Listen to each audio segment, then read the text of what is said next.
Excited to jump back into the book of Daniel this morning, and we're going to be picking up where we left off last time in Daniel chapter 11 now.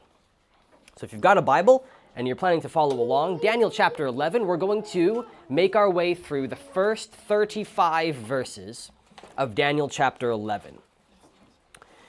So last time, we looked at the angels who are in the book of Daniel. We did kind of a survey through the angels and how they operate and some of the things that it taught us. And we looked at the message or the introduction to the message that this particular angel needs to bring to Daniel and how he was delayed by the Prince of Persia and the conflict that went on there. And something about this message is supposed to be comforting to Daniel and is supposed to be something really, really important that Daniel needs to know. So we're going to examine most of that message today and try to figure out what that is. Kids, when you guys go to school, you learn about different things, math and computers and stuff. What's your favorite subject at school? Vera? Math. Art and math. Oliver? RME. RME? Oh, nice one. Evie? Does it have to actually be educational? No. Lunchtime. Any others? Favorite subjects at school, something you really like? I noticed, Lincoln? PE and ICT? PE and ICT, yeah, good ones. I noticed nobody said history. Did you guys learn about history at school? No. A little, but no? Okay. I want to. You guys like history? Yes. We're going to talk about some history today. I need to let you guys know that the sermon that I've prepared for this morning is quite a lot different from any other sermon that I've ever preached.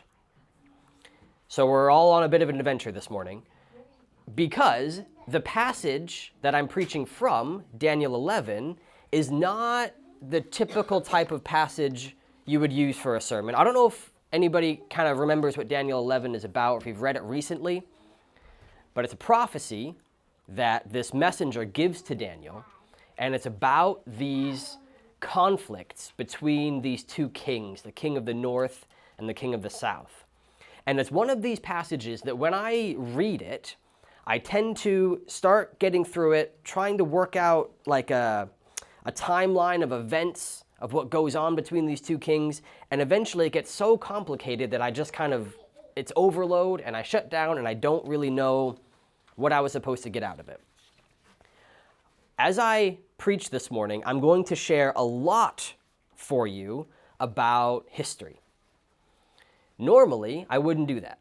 I wouldn't go into a lot of detail about history that I've learned this week. But Daniel 11 is giving us a lot of detail about these historical events. And so my hand has been forced and I have to share all this stuff with you. The methodology that I'm going to use for that is I'm going to put on the screen the text from the book of Daniel. I'm going to read it, and then I'm going to share with you some verified historical events that have taken place for you to think about as you look at what Daniel said was going to happen. And we'll find out whether or not the prophecies were correct. So last time we were in Daniel chapter 10, and now we're in Daniel chapter 11, here in this red square. And after today, we'll have finished the second layer of the meaning of Daniel, so the red squares. And so I'm going to summarize those for you today as well. Okay. The very first verse of Daniel 11 says, "And I, in the first year of Darius the Mede, I stood as support and a protection for him." That verse probably belongs in the previous section, which is why I alluded to it last Sunday, because it's the messenger explaining to Daniel the situation that's going on. It's not until verse 2 that he actually gets into the message that he's been sent to bring. So let's start having a look at it. Daniel 11, starting in verse 2 says, "And now I will reveal the truth to you. Look, still 3 kings will arise in Persia, and the 4th will get abundance and great wealth, even more than all of them. And when he becomes strong through his wealth, then he will stir up everyone against the kingdom of Javan." Okay, so At this stage in Daniel's life, the king of Persia is Cyrus the Great. And the messenger is saying there's going to be 3 more and then a 4th. And I want to tell you something about that 4th one. He's going to have more wealth and power than all of them. So after Cyrus, there were several kings in Persia. The next was Cambyses II, who ruled from 530 to 522 BC. He was known for several things, but mainly he invaded Egypt. And he took from Egypt loads and loads of valuable treasure and brought it back to Persia. After him, there was a pretender who took the throne for less than a year. Depending on which account you're reading, his name was either Berdia or Smerdis, and he pretended to be king of Persia and was deposed quickly. Then the third is Darius the Great, a famous king of Persia, who you also read about in other books in the Bible, like Ezra and Nehemiah. He reigned from 522 to 586. Then the 4th king, the one who's being referred to here in the book of Daniel, was Xerxes I, reigned from 486 to 465 BC. Xerxes was, he's famous in modern culture because he was the king who led the Persian army to invade the Greek mainland, who fought against the 300 Spartans led under King Leonidas that the famous movie's about. Not a movie that I, as your pastor, can recommend from the pulpit, but if you've seen it, that's what this is about. This king has an enormous army, and what Daniel says is he's going to stir everyone up against the king of Javan, which is Greece. And that's what Xerxes did, is he and others who allied with him invaded Greece. But of course, while he had a lot of wealth and a lot of military power, Xerxes wasn't actually the best military commander and lost a lot of battles and actually ended up uniting Greece because he attacked them. So what's going on here in Daniel chapter 2 are those events of him taking Persia against Greece. So the chapter goes on in the next couple of verses in Daniel 3 and 4. And a mighty king will arise, and he will rule with great dominion, and he will do as he pleases. But as he rises in power, his kingdom will be divided toward the 4 winds of heaven, but not to his posterity, and not according to his dominion by which he ruled. For his kingdom will be uprooted and be given to others besides them. So this sounds very similar to something that we learned about recently when we talked about the ram and the goat, and the ram is the Medes and the Persians, and the goat is Greece, with the first horn, who's Alexander the Great, who comes in and takes out the empire of the Medes and Persians, but pretty much the known world he conquers. But then the horn is broken and 4 horns grow up in its place. Very similar language to what's being talked about here. So the rise of Alexander the Great, pictured there in chapter 8. It's also alluded to in the previous chapter, in chapter 10, when it talks about the prince of Javan. The dividing of his 4 kingdom to the 4 winds, that matches the description of the goat and the 4 horns. Alexander conquered pretty much the world, all the way to India. But then, as we mentioned, he died at a young age shortly after that. And at his death, his kingdom breaks up among many successors. It gets all broken up into lots of little pieces, and it's given to rulers who are referred to in historical context as the Diadochi. And what then resulted is a whole bunch of wars between these successors, vying over the power and the wealth that Alexander had accumulated in this kingdom, called the Wars of the Diadochi. Because Alexander had a son, but he was just a baby when Alexander died. And that's why all these people had to take over rulership. And the wars between them, the conflicts and the scheming, got so intense and violent that Alexander's son actually died before he could claim the throne, most likely assassinated. So that's what's happening here in verse 5, or verse 4. So let me read for you verse 5 then. Then the king of the south will grow strong, and also one of his officials, and he will grow stronger than him, and he will rule a dominion greater than his dominion. So pretty much once you hit verse 5, things start to get confusing. things start to get a little bit harder to understand. To cut a long story short, the region of Palestine became a source of contention between two of these rulers, these satraps, two of the Diadochi. They both claimed rulership over Palestine, essentially. One of them was Ptolemy I, who ruled in Egypt, and the other was Seleucus I, who ruled in Babylonia, in Babylon. So the king of the south here, in verse 5, king of the south will go strong. This is Ptolemy I, who ruled Egypt from 323 to 305 BC. I'm going to read for you the way the ESV puts this verse, because I think it sort of simplifies the syntax a little bit. Because here it says, he will grow strong, and also one of his officials, and he will grow stronger than him. The ESV simply says, but one of his princes shall be stronger than he. What's not very helpful about Daniel chapter 11 is it keeps using this word he. And it's not always clear who the pronoun is referring to.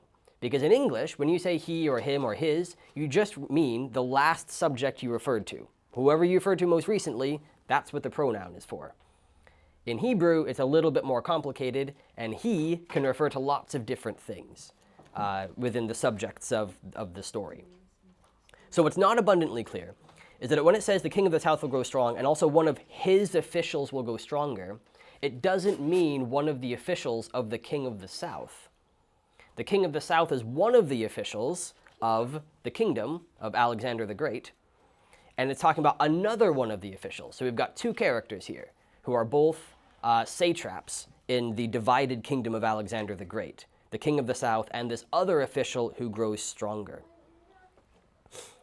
So Ptolemy in Egypt and Seleucus in Babylon have this conflict over who owns Palestine. But despite that, Ptolemy goes and helps Seleucus because he is fighting another civil war and a bunch of people are coming against him. So the king of the south helps the king of the north gain a kingdom, and what ends up actually happening is the king of the north gains a stronger, a bigger kingdom than the king of the south. Seleucus' kingdom ends up being much larger than Egypt because he won that battle. In 312 BC, he regained his kingship. So moving on into verse 6 then. And at the end of some years they will make an alliance, and the daughter of the king of the south will come to the king of the north to make a peace treaty. But she will not retain her position of power, and his offspring will not endure, and she will be given up, and her attendants and her child supporting her in those times. So at this juncture, as things continually get more complicated in this chapter, and hopefully I'll be able to make them clear for you, it's important to understand that when Daniel 11 talks about the king of the north and the king of the south, it's not referring to one specific individual by each of those terms. It's rather referring to kingdoms. Egypt and Babylonia, or Babylonia, what would become to be known as the Seleucid Empire. So in this part of the chapter, we're talking about different people now. Verse 6 skips forward to about 252 BC. Wars have been fought between these two kingdoms, the Seleucid Empire and Egypt, for a few decades. And following a specific conflict called the Second Syrian War between these two kingdoms, Ptolemy II, so still the king of the south, but a different guy, Ptolemy II, gives his daughter Berenice in marriage to Antiochus II, who is now ruler in Babylonia, the king of the north, as part of this peace alliance that comes after this war. The daughter of the king of the south goes to the king of the north. Now, before marrying Berenice, Antiochus II had been married to a woman named Laodice. And she was unhappy about how she had been treated and divorced and sent into exile. So she had Berenice, Antiochus II's new wife from the king of the south, and her infant son assassinated. And she poisoned Antiochus II himself. So then what she did is, having sorted all that out, she declared her son, Seleucus II, as king of the Seleucid Empire. Which is why what happens next happens, starting in verse 7. And a branch from her roots will rise up in his place, and he will come against the army, and he will enter the stronghold of the king of the north, and he will take action against them, and he will prevail. And also their gods with their idols, and with the precious vessels, silver and gold, he will take to Egypt into captivity, and for years he will leave the king of the north alone. Then he will come into the kingdom of the king of the south, but he will return to his land. So more events take place. Ptolemy III, son of Ptolemy II, who had given his daughter. So Ptolemy III is the brother of Berenice, who is given away to the king of the north and then assassinated, invades Seleucid territory, which is now controlled by Seleucus II, Laodices's son, because he wants to avenge his sister's murder.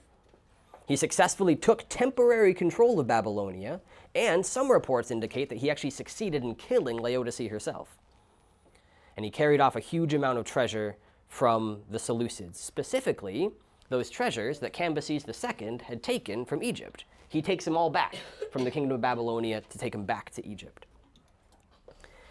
The verses in Daniel say he will leave the king of the north alone. And this happened. Ptolemy III didn't press his advantage in Babylonia to take full control of it because he had problems back in Egypt to deal with. So he returned back to Egypt. It says he will come into the kingdom of the king of the south, but he will return to his land. This is referring to shortly afterwards, Seleucus II, not so happy about having lost all of that territory and money to the king of the south, goes and tries to take some of it back, and he does take a little bit of territory in northern Syria back that he had lost to Ptolemy III, but then he returns back to his land. So these events continue to unfold, wars between the king of the north and the king of the south. We get into verses 10 through 12 here. But his sons will wage war, and they will gather a multitude of great forces. And he will advance with great force, and he will overflow like a flood, and he will pass through, and he will return, and they will wage war up to his fortress. And the king of the south will become furious, and he will go and he will battle against him, against the king of the north, and he will muster a great multitude, and the multitude will be given into his hand. But when the multitude is carried off, his heart will be exalted, and he will overthrow tens of thousands, but he will not prevail. So his sons here are referring to the sons of Seleucus II, who is king in the north, and they are Seleucus III and Antiochus III, who ruled after him. And they waged war against Egypt, trying to gain back all that they had lost to Ptolemy III. Though now Ptolemy III is passed on and his son Ptolemy IV is on the throne. This conflict resulted in an enormous battle called the Battle of Raphia in 217 BC. According to an ancient Greek historian named Polybius, Antiochus III in the north had 62,000 infantry, 6,000 cavalry, and 102 war elephants. Did you know that war elephants were a real thing? When Alexander the Great reached India, as he conquered the world, he found them using elephants in battle and took some trained elephants back and continued to breed war elephants. So they got 102 war elephants.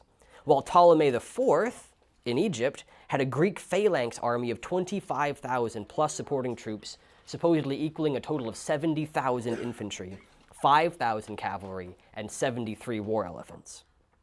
An enormous battle, the Battle of Raphia. And just as Daniel said, the winner of this battle is the king of the south, Ptolemy IV. According to Polybius, Antiochus's battle strategies were inexperienced and likely led to the downfall of his military attack on the king of the south. Going on into verses 13 through 16. And the king of the north will again raise a multitude greater than the former, and at the end of some years he will surely come with a great army and with great supplies. And in these times many will rise up against the king of the south, and the violent ones of your people will lift themselves up to fulfill the vision, but they will fall. And the king of the north will come, and he will throw up siege ramps and capture a city of fortifications, and the military forces of the south and his choice troops will not stand. for there is no strength left to resist. And the one coming to him will act according to his pleasure, and there is no one who will stand before him. And he will stand in the beautiful land, and complete destruction will be in his power. So following this victory for Egypt at the Battle of Raphia, tables begin to turn. Egypt grew steadily weaker, and the Seleucid Empire in the north grew steadily stronger. At this point in history, the world is Hellenistic because of Alexander the Great. It's Greekified.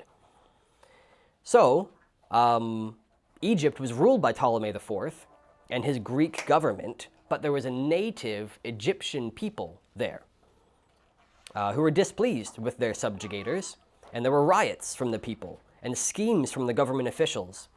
And eventually, Ptolemy IV died, and he was left with, or Ptolemy V was left with a weak kingdom, and adding to that, Ptolemy V was only a child when he became ruler of Egypt.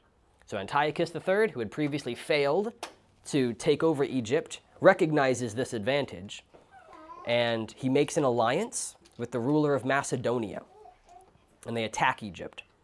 Or more specifically, they invade Egyptian-controlled territory, the territory of Palestine. And between 201 and 198 BC, control of Judea changes hands between them 3 times, eventually being ruled by the Seleucid Empire, the Kingdom of the North. So the King of the North has finally won control over the disputed land of Judea and Palestine. The verse makes reference to the violent ones of your people who will also rise up. There's not a great deal of historical information about Jews fighting in the battle, but there were likely Judean factions that were loyal to one side or the other who participated in the battle. There's just not a lot of evidence to tell us about how that went down. So going on from there, starting in verse 17, and he will set his face to come with the authority of his whole kingdom, and will form an agreement, and he will act, and the daughter of women will be given to him to destroy it. But the ploy will not succeed, and she will not support him. And he will turn his face to the coastlands, and he will capture many. But a commander will end his insults to him, so that instead his insults will turn back upon him. And he will turn back his face toward the strongholds of his land, and he will stumble, and he will fall, and he will not be found. Pretty specific information about what's going to happen, that this woman is going to be involved in somehow trying to trick one of the kings. The ploy was designed by the one who gives the daughter of women to destroy it, the kingdom that they're giving her to. But apparently it's not going to work. So there's all these battles going on in Palestine. They come to an end in 195 BC when a peace is agreed upon. And with this peace, Cleopatra I, the daughter of Antiochus III in the north, married Ptolemy V, king of the south, even though he was actually still a boy at this point. A year or two later, the marriage was consummated when he turned 16. So Antiochus's design, the king in the north, was trying to use this marriage alliance to take control of, or in Daniel's words, destroy Egypt. But what actually happened is Cleopatra turned her loyalties from Antiochus to her husband. She even continued to rule Egypt after her husband's death in 181 BC, and her son Ptolemy VI, despite having a Seleucid mother, was loyal to Egypt as well. So the ploy did indeed fail. Antiochus tried to use politics instead of war to take over Egypt, and he couldn't do it. But as all of that's going on, Antiochus goes to the coastlands, as Daniel says, to attempt to take back territory in Asia Minor that had once belonged to Seleucus I. But as he's there, he encounters Rome, and they tell him to leave. He doesn't, and they fight the Battle of Thermopylae in 191 BC. Antiochus is beaten, and he has to retreat. Tensions remain between the Seleucid Empire and Rome, and they fight another battle in 189 BC, the Battle of Magnesia. The Roman general, Scipio, kind of a silly name, but Scipio is the commander that's referenced in Daniel 11:18. He forces Antiochus to pay the expenses of the war to give up territory in Lydia, Media, and India, and hand over his military forces along with lots of hostages, one of whom is Antiochus' own son, Antiochus IV. So his insults are turned back on him. Following this, Antiochus is short on resources, and he accuses some of his subjects in a place called Elemius of rebelling against him. And to punish them for their rebellion, he goes to rob their temple. And the people don't like this very much. They riot and they kill Antiochus III. And that's the end of his life that Daniel references here in verse 16. So then a very curious event takes place here in Daniel chapter 11, verse 20. Then in his place will arise one sending an official throughout the glory of his kingdom. And in a few days he will be broken, but not in anger and not in battle. So what happens after the death of Antiochus III, the next king of the north is Seleucus IV. And he's saddled with the responsibility of paying off all of his father's war debts.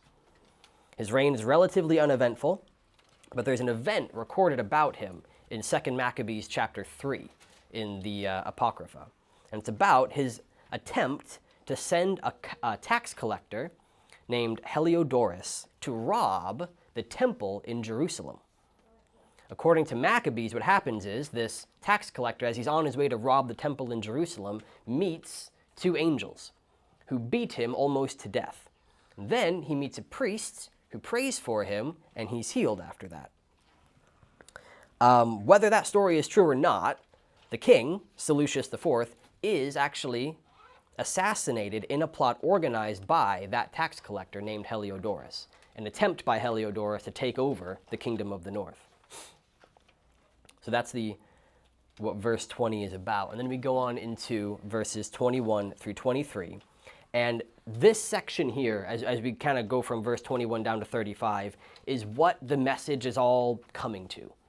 These events that are going to take place is what Daniel needs to know about. All of these other things are extremely accurate prophecies of events that would take place and would help God's people recognize when these things were about to happen. In his place, a despicable person will arise, on whom they have not conferred the majesty of the kingdom, and he will come in without warning, and he will seize the kingdom by deceit. And before him mighty military forces will be utterly swept away, and they will be broken, and also the leader of the covenant. And after an alliance is made with him, he will act deceitfully, and he will rise, and he will become powerful, with few people backing him.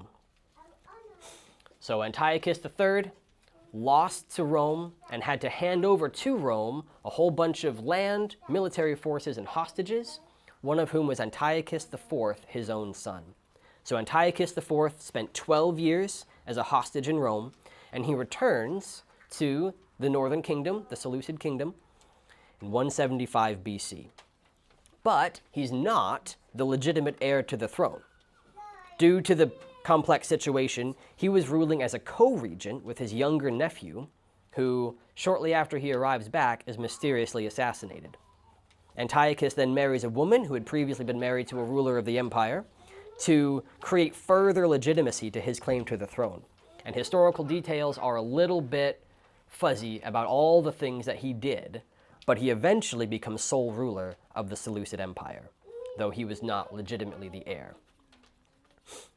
Like his predecessors, Antiochus IV has military engagements with Egypt and its ruler, Ptolemy VI, who, because of his marriage to Cleopatra, is actually Antiochus's cousin. Antiochus, unlike the rest of those who went before him, was quite successful in defeating the armies of Egypt. He even plundered Egypt itself.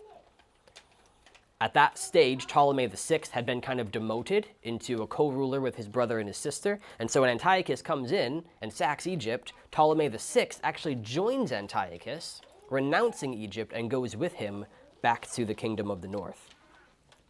Antiochus also removed the high priest in Jerusalem, Onias III, who is generally well regarded as a high priest. and he replaced him with a guy named Jason, who had essentially bribed Antiochus for the position. Jason was a Hellenist, so he was a Greek Jew, and most of the Judeans didn't want a Hellenistic priest, but Antiochus didn't care. There's a lot more to that story, and it's recorded in 1st and 2nd Maccabees. So what Antiochus then does, starting in verse 24, in a time of ease and in the rich parts of the province, he will come and he will do what his predecessors did not do. He will distribute plunder and spoil and possessions to them, and he will devise his plans against fortifications, but only for a time. And he will stir up his power and in his heart against the king of the south, and with a much greater and stronger army, but he will not succeed, for they will devise plans against him, and those who eat of his royal rations will break him and his army will be overwhelmed, and many will fall slain. 2 of the kings will bend their hearts to evil, and at the same table they will speak lies. But what is discussed will not succeed, for still an end is coming at the appointed time. Then he will return to his land with many possessions, but his heart will be set against the holy covenant, and he will take action, and he will return to his land. So Antiochus was the only Seleucid king who managed to plunder Egypt. It was also recorded that he was quite generous with all that wealth that he had gained, but particularly with those people who he needed to maintain his rulership. His dignitaries and his loyal soldiers, he would give lots of money to stay loyal to him. Antiochus attempts to invade Egypt again, this time under the guise of reinstalling Ptolemy VI as sole king of Egypt, the king who had left his brother and sister and joined Antiochus. Antiochus needs some propaganda, a reason to go and invade Egypt. So what he says is, this guy, my cousin, is meant to be king of Egypt, so I'm going to go in and invade and force them to make him king. But Ptolemy VI figures out that he's being used as a puppet, because really what Antiochus wants is control over Egypt. So Ptolemy schemes against Antiochus, and he rejoins his brother and sister, and essentially tells Antiochus to go home, because now he's lost his reason for invading.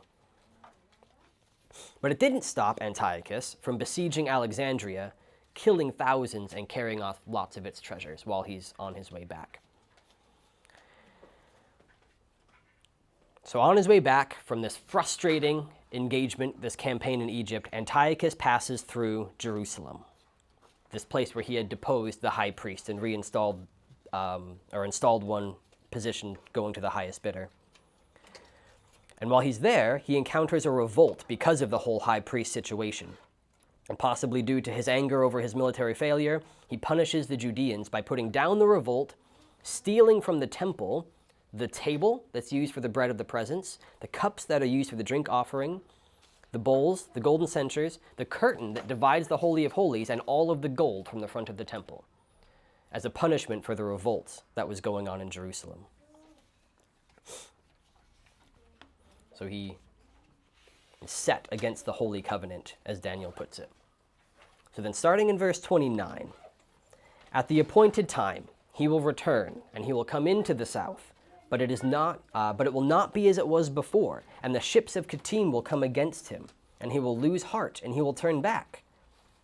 And he will be enraged against the Holy Covenant, and he will take action, and he will turn back, and he will pay attention to those who forsake the Holy Covenant.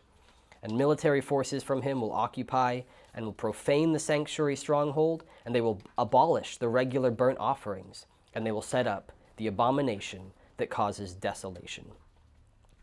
So in 168 BC, Antiochus tries again to attack Egypt, and he's initially very successful, taking most of the region.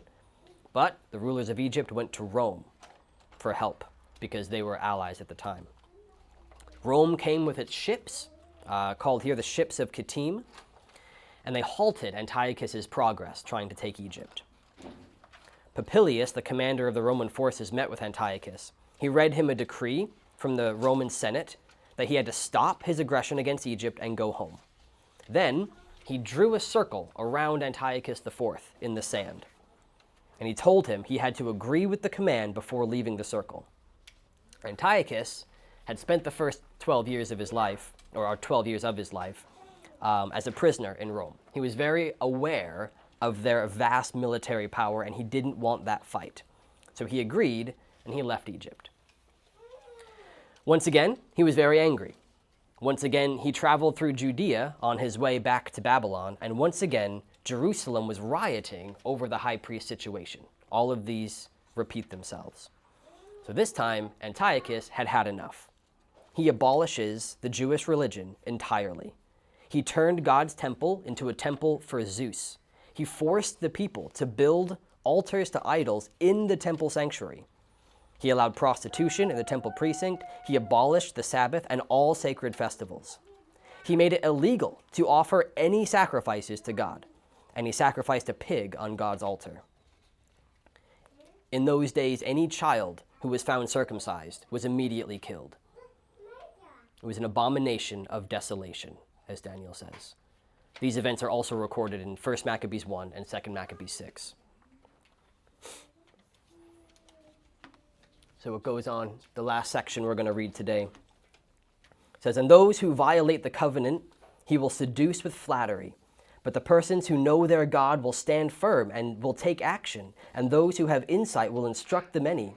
But they will fall by the sword and by flame, by captivity and by plunder, for some time. And when they fall, they will receive little help, and many will join them in hypocrisy.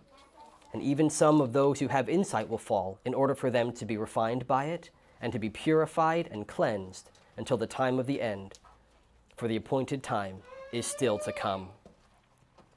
Hellenization spread throughout Judea. They built Greek schools, and many people adopted a Greek way of life, and these people lived relatively comfortably. Others, though, resisted. A priest in a village called Modin saw one of the first Jews making a sacrifice on a pagan altar, and he killed him right there. And then he killed the guard who was there forcing him to do it. And this started the Maccabean revolt. So the sons of this priest, Judas, Jonathan, and Simon, would drive this pursuit for Judea to gain independence from the Seleucid Empire. They stood firm, they took action, and they gave insight. Many Jews died by execution and in battle. Some even reportedly allowed themselves to be killed rather than violate the Sabbath by defending themselves. Eventually, the Maccabean revolt won enough military engagement that they managed to cleanse the temple on the 25th day of Kislev, which we call December, in 164 BC. This is the event that's still remembered today by the Feast of Hanukkah. These events resulted in preventing Hellenization and what Antiochus was doing from undermining the worship of the true God and destroying it. And even in causing God's people to worship him more sincerely than they had. They were refined, they were purified, and they were cleansed. We're going to go on into verse 36 next Sunday and explore what goes on in the rest of Antiochus' life and how what's going on in verse 36 onward in Daniel might be referring to that, or it might have moved on in the story into something else. What I want to do today is just considering all of that enormous amount of historical information that I've shared with you, which again is not something I would normally do in a sermon, but this is what the book is talking about.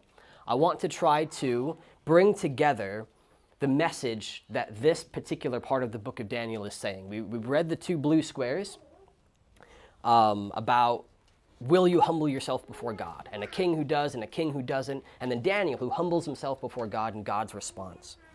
Then as we got into the next layer here, we saw two very similar stories about followers of the true God in situations where the world around them tried to force them to worship or pray to someone else with a threat of a violent death if they didn't do so. It helped us to see that the book wants us to ask the question, who will you submit yourself to? Before who will you humble yourself?